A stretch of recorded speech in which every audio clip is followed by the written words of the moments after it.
Hey guys, today we're going to be reading chapters 22 and 23 from Because of Winn, Dixie. Yesterday when we left off at the end of chapter 22, they were having the party at Gloria Dump's house and it was starting to rain, so they were moving everything inside. So let's pick up where we left off. Chapter 23. Save the sandwiches, Gloria Dump yelled to me. Save the punch. I got my dog pictures, screamed Sweetie Pie. She went running around, tearing them off the trees and the chairs. Don't worry, she kept shouting. I got 'em.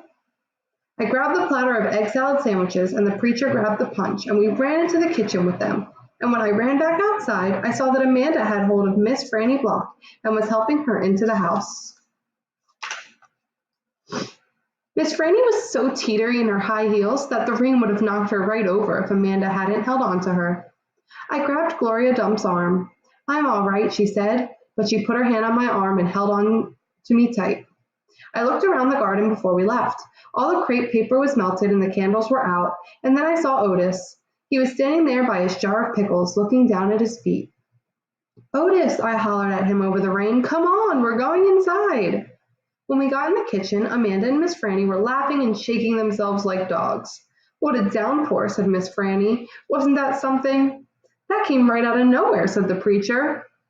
Woo-wee, said Gloria. Dog, squawked Gertrude.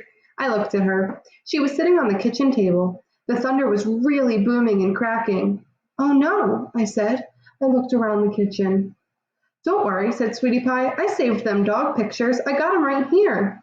She waved around her wad of magazine pages. Where's Winn Dixie? I shouted. I forgot about him. I was just thinking about the party and I forgot about Winn Dixie. I forgot about protecting him from the thunder. Now, Opal, the preacher said, he's probably right out in the yard, hiding underneath the chair. Come on, you and I will go look. Hold on, said Gloria Dump. Let me get you a flashlight and some umbrellas. But I didn't want to wait. I went running out into the yard. I looked under all the chairs and all around the bushes and the trees. I called his name real loud. I felt like crying. It was my fault. I was supposed to hold on to him, and I forgot. Opal, I heard the preacher call. I looked up. He was standing on the porch with Gloria, and Dunlap and Stevie Dewberry were standing there too. Your guests are here, the preacher said. I don't care, I hollered. Come on up here, Gloria Dump said, her voice all hard and serious. She shone her flashlight out at me. I walked up onto the porch and she handed me the flashlight. Tell these boys, hey, she said. Tell them you are glad they came and that you'll be right back just as soon as you find your dog. Hey, I said, thank you for coming. I just gotta find Winn Dixie and then I'll be right back. Stevie stared at me with his mouth wide open. You want me to help? Dunlap asked. I shook my head. I tried not to cry. Come here, child, Gloria Dump said. She reached for me and pulled me close to her and whispered in my ear, there ain't no way you can hold on to something that wants to go. You understand? You can only love what you got while you got it. She squeezed me hard. Good luck now, she called, as me and the preacher stepped off the porch and out into the rain. Good luck, Miss Franny called from the kitchen. That dog ain't lost, I heard Sweetie Pie holler to somebody inside. That dog's too smart to get lost. I turned around and looked back, and the last thing I saw was the porch light shining on Dunlap Dewberry's bald head. It made me sad, him standing on Gloria's porch, his bald head glowing. Dunlap saw me looking, and he raised his hand and waved to me. I didn't wave back. That's the end of chapter 23. I'm sure we can all imagine how Opal's feeling right now. She just lost her dog, and she needs to go find him. So let's read chapter 24 to see what happens. Me and the preacher started walking and calling Winn Dixie's name. I was glad it was raining so hard because it made it easy to cry. I cried and cried and cried, and the whole time I was calling for Winn Dixie. Winn Dixie, I screamed. Winn Dixie, the preacher shouted. And then he whistled loud and long. But Winn Dixie didn't show up. We walked all through downtown. We walked past the Dewberry's house and the Herman W. Block Memorial Library and Sweetie Pie's yellow house and Gertrude's pets.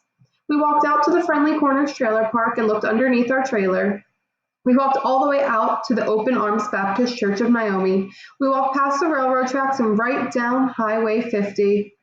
Cars were rushing past us and their taillights glowed red, like mean eyes staring at us.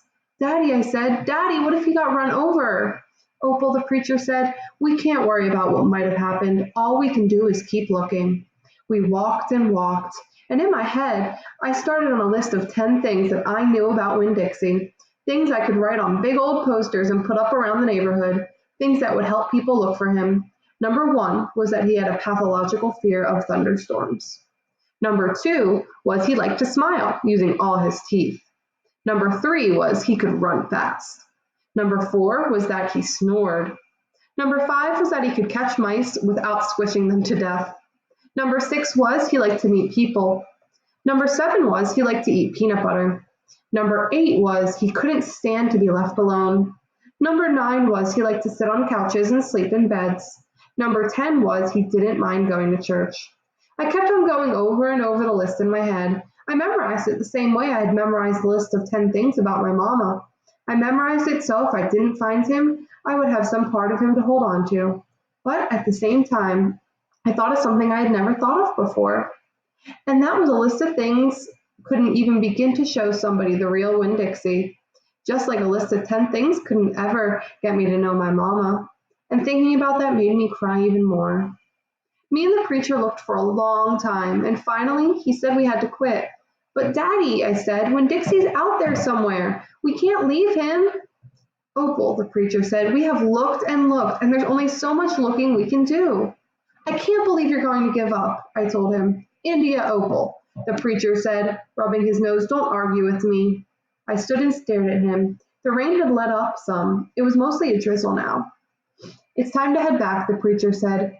No, I told him. You go ahead and go, but I'm going to keep on looking.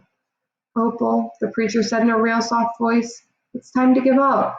You always give up, I shouted. You're always pulling your head inside your stupid old turtle shell. I bet you didn't even go out looking for my mama when she left. I bet you just let her run off too. Baby, the preacher said, I couldn't stop her. I tried. Don't you think I wanted her to stay too? Don't you think I miss her every day? He spread his arms out wide and then dropped them to his sides. I tried, he said. I tried. Then he did something I couldn't believe. He started to cry. The preacher was crying. His shoulders were moving up and down, and he was making snuffly noises. And don't believe that losing Winn Dixie didn't upset me as much as it does you, he said. I love that dog. I love him too. Daddy, I said. I went and wrapped my arms around his waist. He was crying so hard he was shaking. It's all right, I told him. It's okay. Shh, I said to him like he was a scared little kid. Everything will be okay. We stood there hugging and rocking back and forth, and after a while the preacher stopped shaking and I still held on to him, and finally got the nerve to ask the question I wanted to ask. Do you think she's ever going to come back? I whispered. No, the preacher said. No, I don't. I've hoped and prayed and dreamed about it for years, but I don't think she'll ever come back. Gloria says you can't hold on to anything, that you can only love what you've got while you've got it. She's right, said the preacher. Gloria Dump is right. I'm not ready to let Winn Dixie go, I said. I had forgotten about him for a minute, what with thinking about my mama. We'll keep looking, said the preacher. The two of us will keep looking for him. But do you know what? I just realized something, India Opal.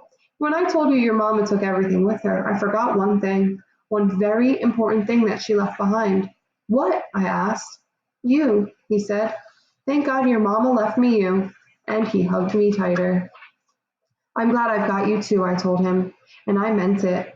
I took a hold of his hand and we started walking back into town, calling and whistling for Winn Dixie the whole way. That's the end of chapter 24. You'll have to come back tomorrow to hear chapters 25 and 26. It's the end of the story. I want you to think about, do you think they'll find Winn Dixie? How do you think they'll find him? And tune back in tomorrow. Bye, guys.